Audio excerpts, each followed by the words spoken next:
So we have some slides here of what we did each day. So these are our worship and devotions.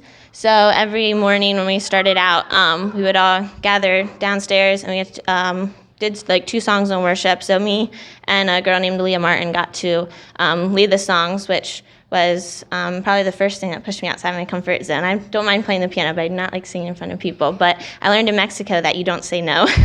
So you do whatever they ask you to do. So we got to do that and would have time, each of the interns there would lead a devotions, and we talked about spiritual disciplines. And then we'd go into small groups and kind of talk about what we learned, or we had prayer time together.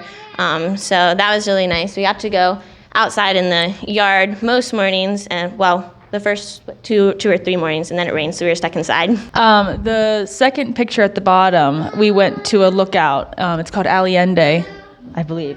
I think that's how they say it. But we got to go there. I think that was Monday night. We got to go and praise and worship there. We had our worship team in the front, and they would lead our songs. There was what was really cool is you could just see the mountains. It was darker, but we were supposed to get there earlier, but they're never on time in Mexico. You say you're going to be there one time, you're there 2 hours later. So when we got there was a family sitting on a bench next to us, and they probably didn't speak English, but they stayed there the whole time while we sang, which was really cool. And then as soon as we were done, they got up and left when we were done.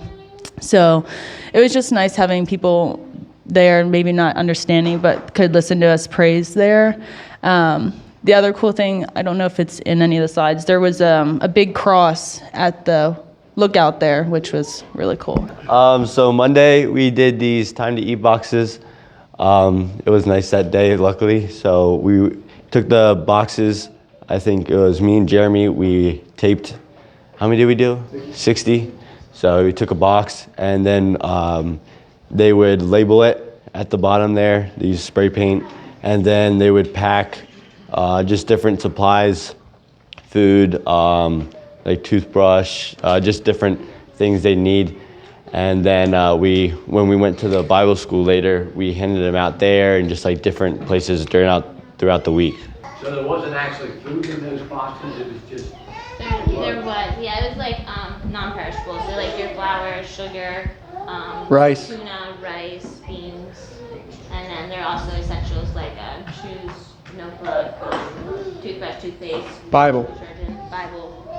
When we were taping the boxes, I was with the crew. We were all taping them, and it was so hot that we just put like one strand of tape over the box, and it was so hot we were stacking them there, and we got like 30 done, and they're like all the tape's falling off, just like slowly falling off.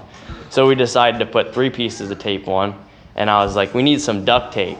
And Brian's like, oh, they probably don't have that down here. And Baruch, the guy that lives down there, he goes, oh, they do. They call that kidnapping tape down here. So on Tuesday, we went to Los Morales. That's about an hour and a half away from where we were staying. And they have a lot of projects to work on. And we had a good amount of people, so we were able to split up. For the most part, the girls went inside and painted the inside and outside of the church there, as you see at the bottom. The men kind of split up into a couple different groups. As you see up there in the middle, you see 2 of the gentlemen using stucco. I think it was their first time using stucco. I think they did a pretty good job. The Mexican there was helping them learn how to sand it down and get it all smooth. They did some plumbing work there on the front of the bathroom. As you see up in the top right corner, they were raking stones, which kind of felt kind of productive, but they are more resourceful than we are.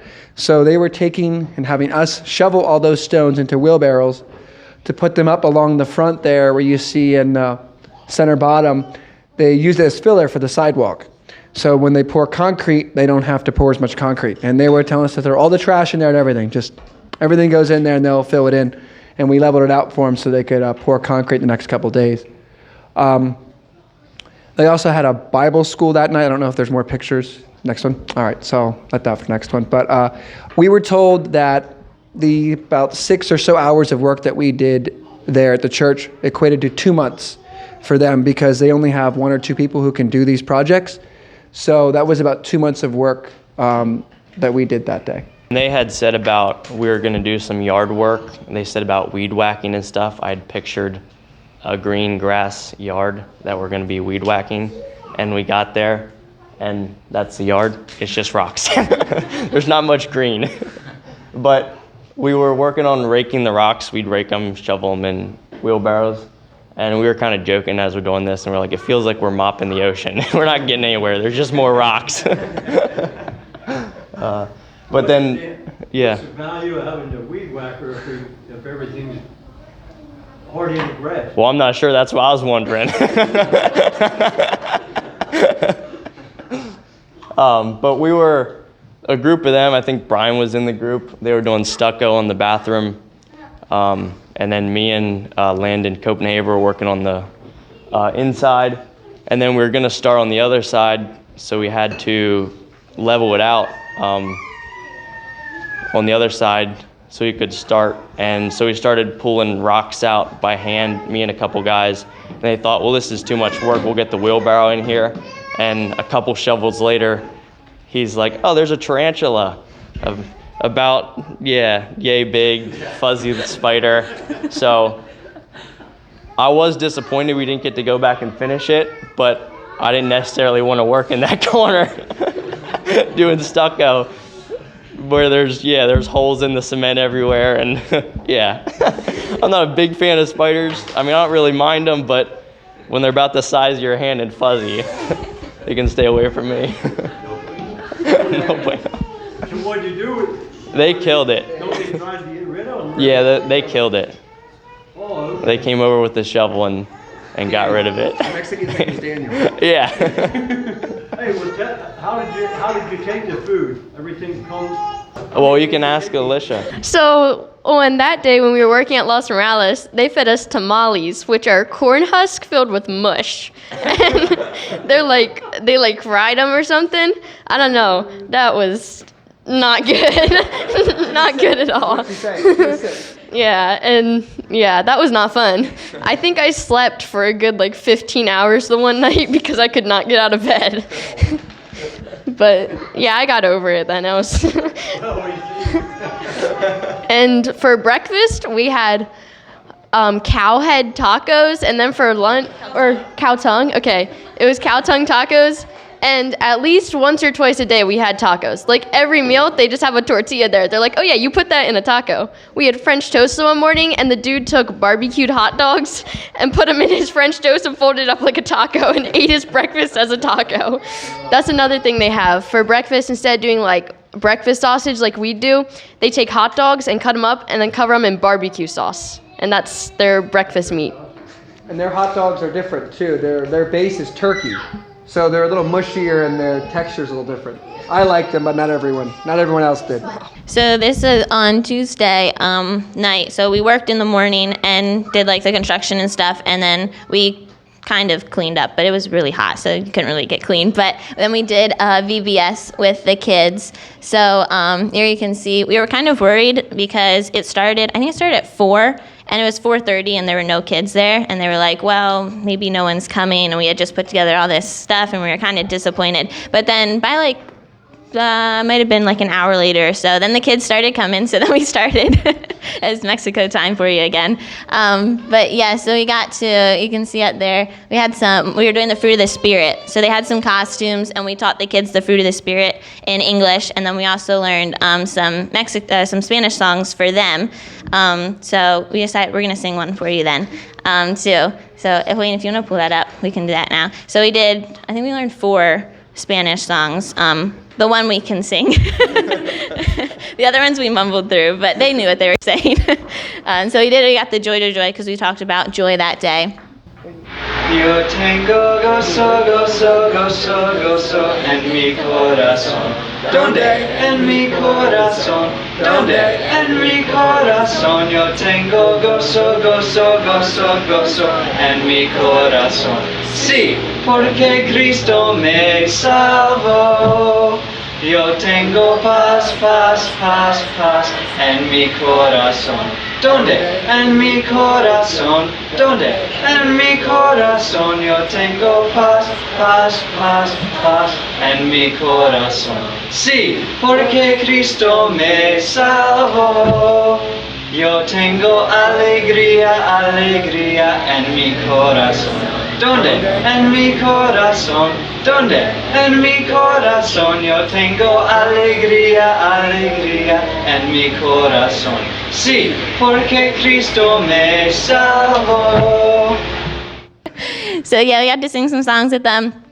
We played some water games with the kids. Me and Marissa did a Bible lesson that day, and it was a lot of fun working with the kids. We did Saturday then. We were supposed to go back 2 days, but because it rained then, we didn't get to go back for the work project, but we did get to go back on half of us went back on Saturday and got to do another, they call it Awana, so another day of VBS. So me and Jeremy went to that, and the rest of them stayed back for the pancake breakfast. So we got to go back again and see the kids. So that was a lot of fun. Got to play some games with them and stuff, and it's so fun seeing just like the joy on their faces. We gave them like just simple things like bubbles, and they were just so happy, or a balloon, and it was just so much fun playing with them and stuff. And the language barrier was a little tricky. We did have translators there, but not the whole time, and so then the little kids, I was with the little ones, so like it was 2 to 5 year olds or something, so they'll ramble away to you and you just nod along and smile. But they were a lot of fun still, and you could get like with crafts and stuff, you could point with a lot of pointing and hand symbols and stuff, and kind of figure out a little bit what they were trying to say. But yeah, that was definitely one of my highlights, was getting to work with the kids there. Well, so I had to dress up like a cherry, and it's not up there, but we went around the neighborhood, and we handed out these flyers for the VBS. I think that was when was that supposed to happen? Like this week, last week? I think it's happening, either last week or But we were handing those out for them because they needed to hand them out, and we just handed them out. I don't know, and it was pretty cool how we just went around, and they just I guess their ears are really high or something. I don't know. They literally took like rocks and like tapped them on the doors on their gates, and then out of nowhere, a Mexican would just appear.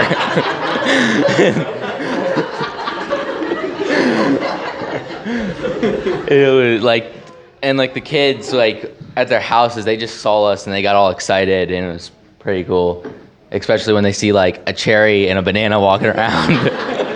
It's pretty odd. Well, Gary, are you glad you went? Yeah. Not glad I had to dress up like a cherry, but. Okay, so on Monday we went and we played well, I didn't play with them, but I've talked to some of the girls in that picture there. We were talking to them, and then some other people played like basketball and soccer with them.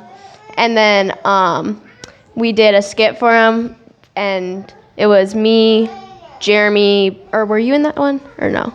It was me and Brian, and then a few other people. And we did that skit, and then Jeremy also earned a nickname he wants to tell you about. I don't want to tell you. Well, okay, I got the nickname Beautiful the whole week because a group of girls came up to me and they used Google Translate and said, "My friend thinks you're beautiful." And then after that, everyone started calling me Beautiful. Like, I would wake up in the morning and someone would say, "Good morning, beautiful." Wasn't the best nickname to get. I almost got left behind because when we played soccer, I joined the Mexican team, and they kind of disowned me then. So, but fortunately, I did come back. So one of the things is we did a skit. So I was asked to write a skit. So I wrote down a skit, and then Amy helped me out and finish it out because, yeah, she's better at that than me. But the skit was supposed to be based on a Bible story, but not a Bible story. So my skit was on Saul and David, but instead of like being a battle, I made it like a basketball game. So we like acted out that skit. And then we played basketball and soccer with the junior high kids. So how old are they? 14 to 16. So we took it easy on them in basketball, but they didn't take it easy on us in soccer. They beat us pretty bad. They know how to play soccer down there. Yeah, so at the junior high school, we would walk there. So it was like, it's 2 minutes down the road, we got to walk there. So they're a private school, so you're allowed, the kids are allowed to talk to about Jesus and stuff, but like we weren't allowed to because we were adults.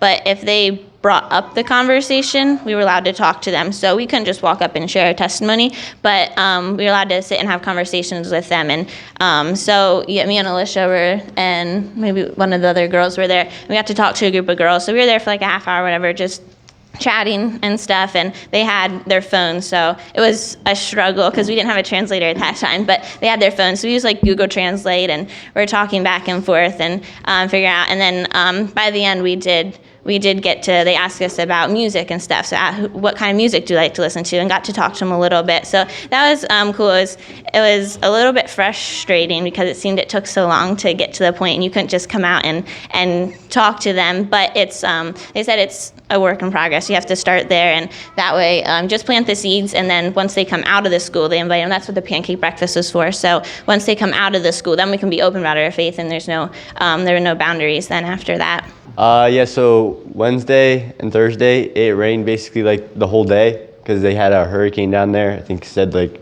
after you left, you got like 2 or 3 feet of rain. So it was raining the whole day, but we did manage. We went to the park. I think they invited some people, but the rain kind of scared everyone away. So we ended up playing basketball in the rain, which doesn't really work too well because you can't dribble or do too much. But we worked with what we had. And then the other time we spent, we worked on sharing our testimonies, and we did a lot of praying and worshiping, and they talked about internship, and just tried to do what we could with how the weather was. We also went to the park, and they had this like skate park place where you're supposed to ride your skateboard, but it was filled with water. So we decided we were gonna dive into it, and we did that 2 of the days. So that was fun. And then Marissa got initiated. She had to hug the pot holder without picking it up. So we were told that we were playing that game, and they were like, if you don't know how to play, go into the back room. And I was like, well, of course I don't know how to play. So the one day, I had made dinner, and I had a pot holder on my hand, and Dan goes, do you know how to play that game? I'm like, I don't even know what that is. He's like, you hug the pot holder. I was like, I don't know what that game is. And then he never told me what it was. So a couple other people went before me, and then I came out, and they were like, you have to hug the pot holder without picking it up. And I was like, okay.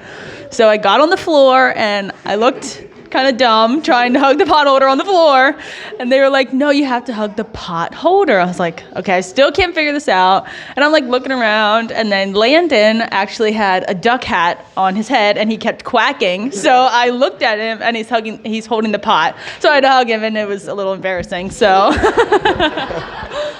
So I don't think it's listed on there. I don't see it. But we also went outside, and we're filling up buckets of water and chucking them on each other, cups and stuff. They don't really believe in gutters, so they just have pipes that just drain straight down, which made nice little fill stations for everyone's buckets. So we did that, and that passed. I don't know, we were out there for like an hour and a half or so. It was quite a bit of time. So that was a way to pass the time while it was raining. Well, you weren't supposed to drink their water when you got there, right? They told us that we weren't supposed to, You're no. not to throw it all. Yeah, someone threw some down my throat, so I drank some anyway. Someone told us about not drinking the rainwater too. Water was okay as long as it wasn't like running off dirty buildings and stuff. Oh, okay. Yeah, so we lost electricity because of the storm, and the roads down there are not made for water, so that's kind of why we were stuck at the time center, because they were all flooded and stuff. So that was a little discouraging for Sam because he really wanted us to be able to make the most out of our trip, but we found other ways with like working our testimonies and stuff. There was a girl, I don't know if there's pictures there, you can kind of see us on the couches. We went over our testimonies and we went into groups and sharing with each other, and there's a girl there that Sam and Jess are mentoring. She's in her 20s or something, rocks, and so she knows more English, and I got the opportunity to sit down with her and kind of share my testimony with her, and she I said, do you have a testimony? And she was kind of telling me she was not really sure what it means to be a Christian. So we got to chat with her the one, I forget if it was Wednesday or Thursday when we were stuck inside. So that was a really cool experience to get to just sit and chat with her, and it was encouraging. Even though we were kind of stuck inside, God still showed us different ways that we could still witness to others and stuff. On Friday, the rain kind of let up, so we went to a children's home. I don't remember how far away it was. I don't know how to say it. So they gave us a tour, and it kind of reminded me of like a Milton Hershey school, but in Mexico. That's how I thought of it. But so we got to go there, and they gave us a tour of the building, which was really cool. And then they had just built a place for the girls, because they're getting more girls in the school now, in the home. So we went up there and helped clean up, because they actually had all this water leakage after they just finished building it. So there was water everywhere, water coming through the windows. And then we cleaned that up. I cleaned some of the windows, which they had paint everywhere. And then it looked like you didn't even clean the windows, because it was just water everywhere. And then we got to go up on the roof to take pictures and look. And then in the pictures, you can see the colored houses in the back. Those were really cool to see. You don't see that around here. So, and then when I went to the bathroom there was a giant cockroach in the bathroom, and I don't think I ever went back in there. Part of my job was we went in the bathrooms and scrubbed down the walls with sponges and did all that. That's a picture, I think, of the other group in the other bathroom. We just scrubbed the walls, whatever. One thing you notice in some of the pictures is every single place we go to, house, no matter what, to go into the place, you go through a gate, they lock it behind you. You walk through the door, there's a gate. The windows, bars on the windows, everywhere you go, it's locked. Some people have electric, like their gates are electric. It's a little different than around here. Like you wake up and they're like, don't go outside don't walk down the street without 4 people, and it's a little outside of a comfort zone, being used to just wandering around, not worrying about, like when we're going to the store, they say keep your hand on your wallet while you're walking. A group came down there and they went to the store and someone stole their wallet. So it's a little different around there. It's just odd to see bars and gates, and every single house is gated and locked up. So it's a little different than around here. And if you went out walking, you had to have a man with you. You weren't allowed to go out as a group of, thank you. You weren't allowed to go out with a group of women. You had to have one man with you. You take a man with you. See, I was excluded because they didn't care about me. So, they were okay if I got taken. That cockroach Marissa saw, Brian got it then and decided it was a good idea to kill it and then drop it on my shirt. And then he proceeded to put it in his pocket and let its head stick out of his pocket and walk around with it sticking out of his pocket all day. So that every time you look at him, you just see its beady little eyes. Do they have glass windows or is it just the bars? Yeah, they have glass. It's just they don't have screens. So part of it is for protection for people from falling out, but it's mainly for people not to get in. Yeah, I just didn't know if they even needed like some solid wood. Jeremy, how do you say that word on our picture? The picture with say it in Spanish. So there's this thing that there's this streamer and his saying's "What's up, brother?" And we found out how to say "What's up, brother" in Spanish, and it's "Que paso, hermano?" And yeah, we started walking around just saying that. I still don't know if that's actually what it means, because Mexicans like to lie to us sometimes.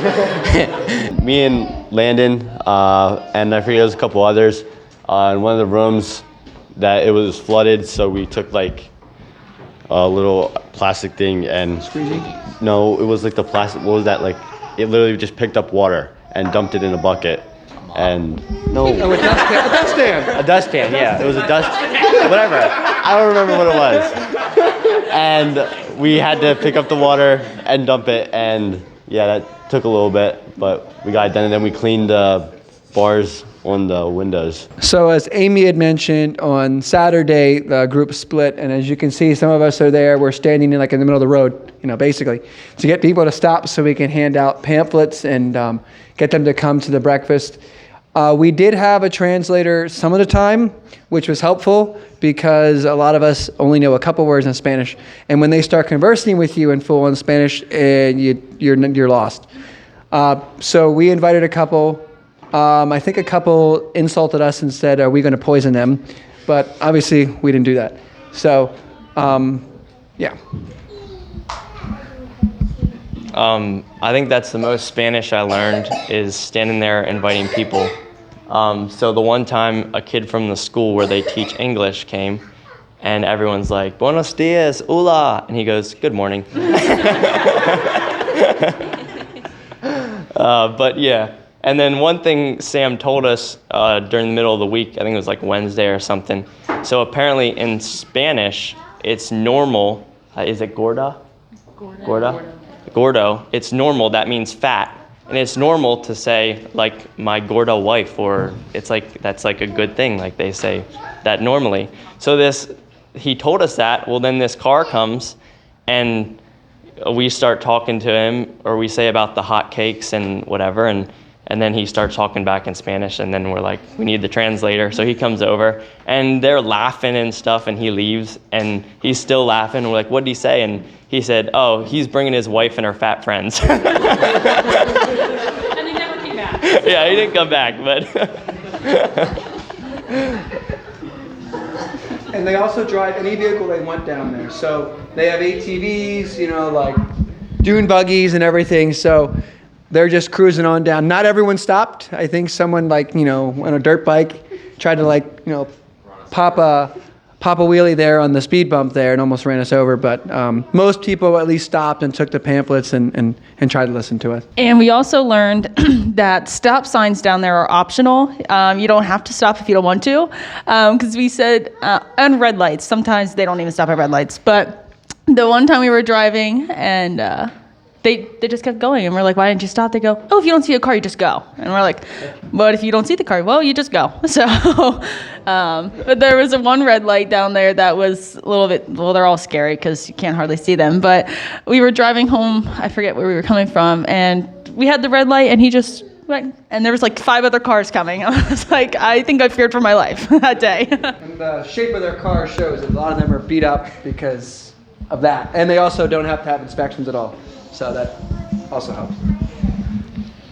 When we did the pancake breakfast, there were kids who came from the school, and I helped serve them breakfast, and then we played games with them. And so there was one kid who could speak English pretty well, and then the rest of them knew a few words. But then when we played games with them, we didn't really have to, because the games are the same. We didn't have to speak the same language. So yeah, we played Uno. That was the pancake breakfast and the VBS at Los Morales happened Saturday morning. And then since we were split up in groups, then we all met downtown and we were able to do some sightseeing. We got to visit, we got to visit the downtown. I don't think there's pictures of downtown in here. And go through some shops and stuff. And it was very different. I don't know what I was expecting, but it was a very big city, a lot of people. It was very, very neat to see, but not my thing. And then we went out for tacos that night. Got to get some authentic Mexican tacos since we apparently didn't get enough all week. What are they drinking there? Milkshakes? Oh, that was ice cream. So that was Sunday afternoon. We went to Santiago then and got to see the church. There's a Catholic cathedral type. We got to tour through that. And then we got some ice cream there and then it started raining again. So. Are they mostly Catholics down there? Yeah, that's the main religion down there. There's a lot of Catholics. So speaking of Catholics, since we weren't Catholic, we did not know that when we were going through the church that you're not supposed to walk up where the pulpit is and the altar is. And some locals there were talking to Sam and kind of not yelling at him, but wondering why we're up there, because you're supposed to do the cross if you stand up there, walk on there. And all of us were just walking all over the place. And, that's another thing, there's no signs. It's not like around here when you go visit something, there's signs telling you what you can do, what you can't do. It's kind of just, do whatever. True. If they had a stop sign, maybe. But I mean, we don't listen to those anyway, I guess. So One of the things we were doing, we were walking around. We were gonna go on a boat ride, but like everything was closed because when they get rain down there, you're nuts if you go out in the rain. Like you'll get sick and die if you go out in the rain. So like we were going to go on a boat ride that was closed, and then some people had to go to the bathroom, and all the bathrooms are closed everywhere. So finally we get to like this side store, and it had a sign that they had the bathroom, and we're like, hey, can we use your bathroom? Yeah, they're like, yeah, that'll be 10 pesos. 10 pesos, use the bathroom. So that's about 50 cents. So a couple of us paid to go use the bathroom. And then when we come out, everyone's getting churros, and then they're like they're kind of like donuts, but like in a stick, and then they like put like filling in them. And then they're like, oh yeah, if you buy a churro, you can use the bathroom for free. So we got churros anyways, which those were pretty good. since he mentioned the boat ride, it was actually, if any of you been down to San Antonio, it was their rendition of the Riverwalk down there. So it was very similar setup with all the shops on the side. That's what they based it off of. So when we got home, we had lost electricity. I think was it Wednesday? Wednesday we lost electricity because of the storm, and then that came back on by the end of the day, and then they went and got a generator as well, so we didn't worry about electricity. But then Saturday when we got home, we didn't have running water then. So we had a tiny, I think like 2 people got showers with like a trickle coming out, and then that was it. We had no more water. So we still had drinking water since we couldn't drink the water, but so that was an experience. And then the next day, thankfully, Sam and Jess let us go over to their house, so we got to get a shower then. We didn't have to go too long with that because it was pretty hot. But and then so Sunday, there's not pictures for it, but Sunday morning we got to go to their church, and that was very different. I don't know what I was expecting, like a smaller church, and it's more of like you walk in, it's an enclosed building, like there's no windows and stuff. They have a big screen, like a band and everything. So that was interesting with the music and stuff. But it's really cool because they were singing the Spanish songs, and we were just kind of there, like, I don't know what they're saying, and didn't know the songs or anything. But then the very last song they sang, "Worthy of It All," which is actually a song we sing for the Good Friday service, and we have been singing together and all learned as a group. And so that was really cool for me because they were singing in Spanish and we sang the words in English, and it was just so cool because we were all saying different words, but we were all just praising the same God. So that was a neat experience for me at their church. So since she brought up the generator, when Sam went to get it, I went along with, and I was supposed to be traded for the generator. And when we went to go talk to this guy, it was me and Sam and one of the other interns, and they were talking for a while, and I'm trying to pick up what I can. And then he turns to me and he starts saying stuff. I guess he was kind of confused as to why an American was with the 2 of them picking up a generator. I guess he was a little confused. And fortunately for me, I did not get traded for the generator, or maybe unfortunately, I don't know. However you guys want to look at it. And then Amy said something about the water being out at our house at the Times Mission Center or whatever.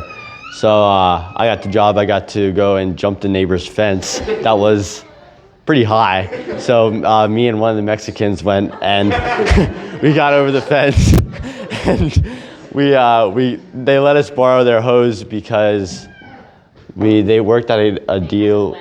Yeah, they had a well, so they weren't out of water. The city was out of water. They shut down the water, but they had a well, and because they have a pool. So then they took the hose and we filled up. So luckily we were able to have water for the rest of the week we were there. So then when we got back Sunday, we went to Santiago in the afternoon, and then the evening we had, they'd made us discada, so they had chopped up vegetables for discada and stuff, and then had that meal, and then we had our time of sharing. So we just did like a recap of the week, like what we learned, and just got to share. So that was really cool. And the pastor from the church in Los Morales, where we had went and worked, him and his wife and family came, and they got to come at the time of sharing. So that was interesting when we were talking because I was sitting right there. So we had one of the missionaries, Baruch, was there, and he was translating. So you have the Spanish in this year and the English in this year.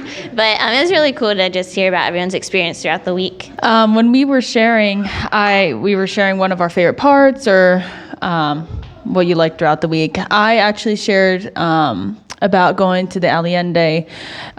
It was just cool going and it was just like a breezy night. It was like the perfect night to just praise and worship our loving God there. When we were all singing, and I probably speak for all of us, we could just feel his presence just laying all over us. So that was one of the coolest things and one of the feelings I've loved to feel all week. So that was one of my favorite parts all week. I think my favorite part of the whole week was just in sharing time I shared. I went down there, we're going down there to share the love of Christ to these people. And it really just opened my eyes how we should live all the time. Every time we get in the van, when we wake up, we have devotions. We get in the van, we pray. We go somewhere. Every time we get in the van, we pray.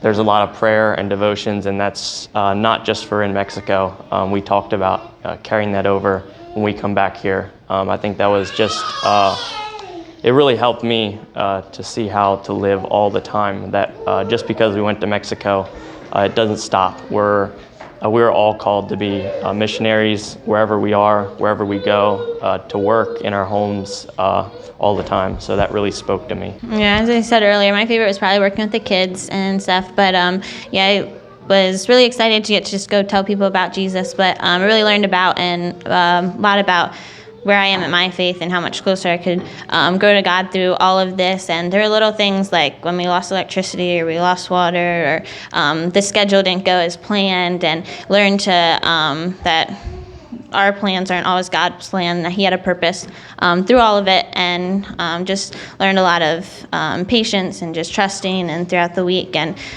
so it was a really neat experience. I love to go back sometime when there's not a tropical storm so we could do some more, feel like we could do more work, but overall it was really great. And yeah, definitely a trip we won't forget. I echo Daniel's comments there, and I'll add too, as Americans, we're spoiled. We really are spoiled. Amy mentioned them getting like balloons and bubbles and them being so happy. It's the little things in life that they appreciate. We didn't have power for some of the time or water, and here in America, we get kind of whiny about that. But no one down there really cared. It is what it is. Life went on. So it really makes you appreciate living in a first world country when you go to a third world country to see what they have. Like, we couldn't put toilet paper in the toilets, and that just seems so crazy for us here in America, but that's just the way they do it down there. So just knowing that we should feel blessed for what we have here and to live in the great country. And Amy was mentioning when the pastor came, he actually prayed for our country too. And, I don't know how all Mexicans feel, but I'm sure a lot of them have some animosity toward us based on our people who, are in politics about the border wall. Because, of course, that's not happy for them. So it was nice to hear that at least, some of them still appreciate our country and, we're willing to pray for it. Yeah, even though the week didn't go as we thought it would, I feel like God was still in control, that it was just his will. I feel like what stood out to me the most was how much time we just got to spend together, just studying God's word and just growing closer together.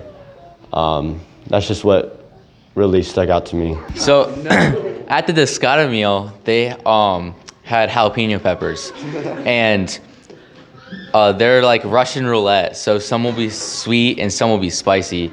And Luke Copenhaver ate one, and he didn't die.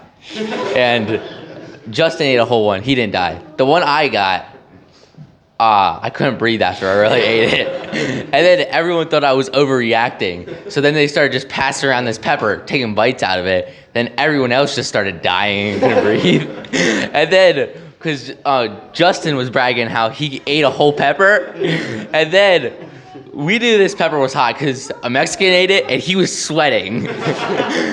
So we gave this pepper to Justin, and Justin ate it. And he acted like it wasn't really spicy. Then about 5 seconds later, he went and got a drink and then started crying and was dying. El baño was no bueno. Yeah, that was probably the best saying out of the whole week. After every meal, everyone was saying "El baño no bueno."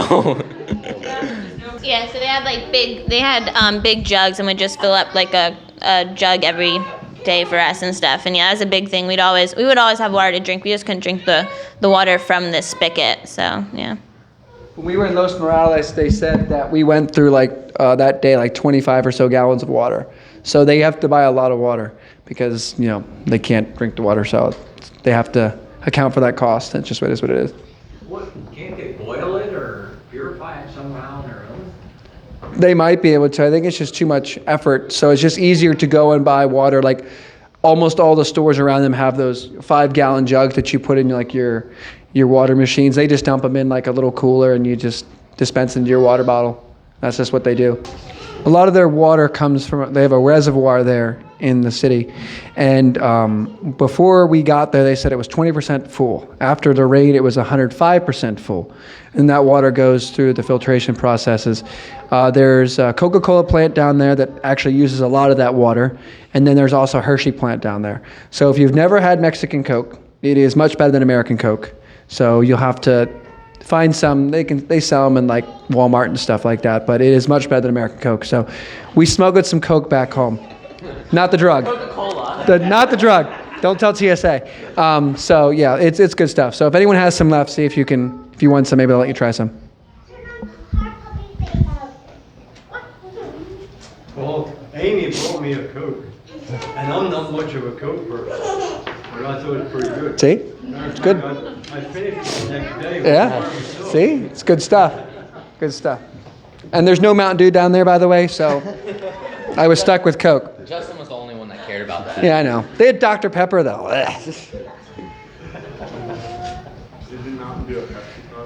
It is. They had Pepsi, but no Mountain Dew.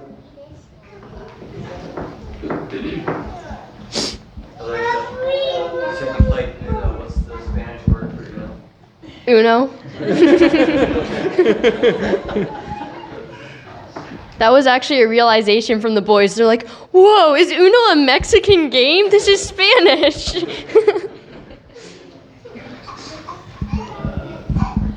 This isn't a question, but it wasn't brought up. When we were in the Philly airport getting ready to board our plane, we all had numbers. So when we were all together, Dan would start and we would go down. We'd have 20 people.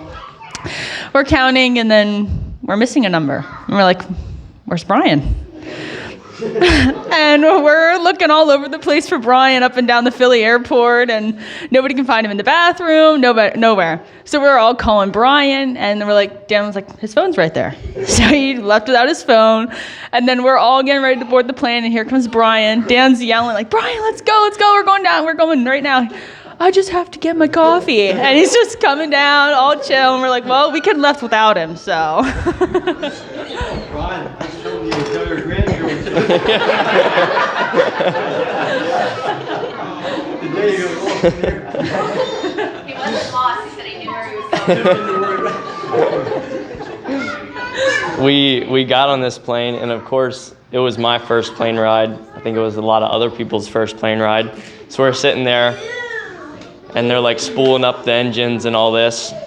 And then it's like, I don't know, 20 minutes, half hour, they come over the radio. We're having a little trouble with engine 2, but it's all good now, we're ready to take off. We're like, nice, that's reassuring. And you didn't get off. No, we didn't get off. But it landed safely, so. Another thing.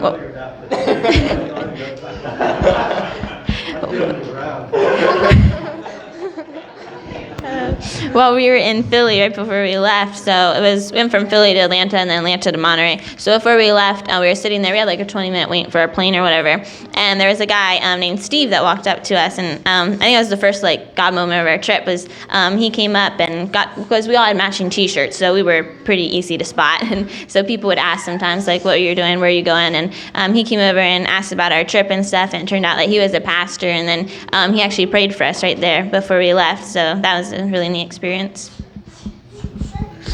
We actually had met another group that was down in the Dominican Republic with Thai missions on our way back, and it was kind of crazy that we were doing our mission trips at the same time. So. Danny, so that was your first plane ride. Is it gonna be your last one? I don't know, it depends if we go to Mexico again.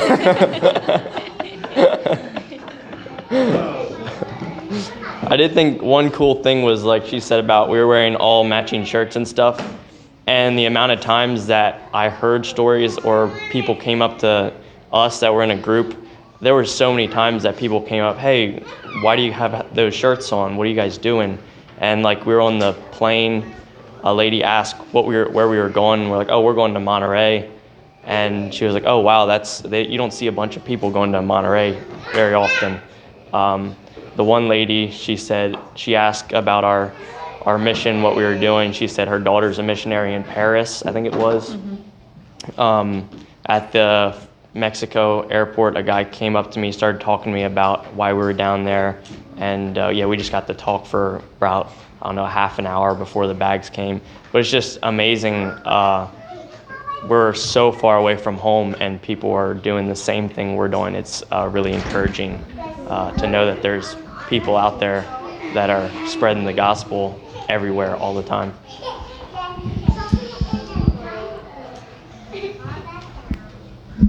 And it extended to the workers at the airport too. We had stewardesses talking to us about it and really be encouraging. And you and I had that one guy that was, very interesting talking to us about it as well, that worked at the airport. So it's not just, the people who were flying, but also the workers noticed too. And that was neat too. TSA didn't care though, but they're kind of rude, by the way. So make sure you listen to them.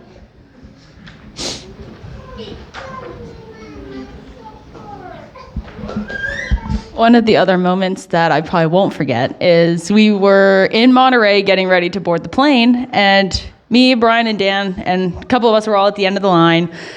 All of our group goes through, and Brian's like 5 people in front of me, and he gets pulled to the side and because he needs to get searched.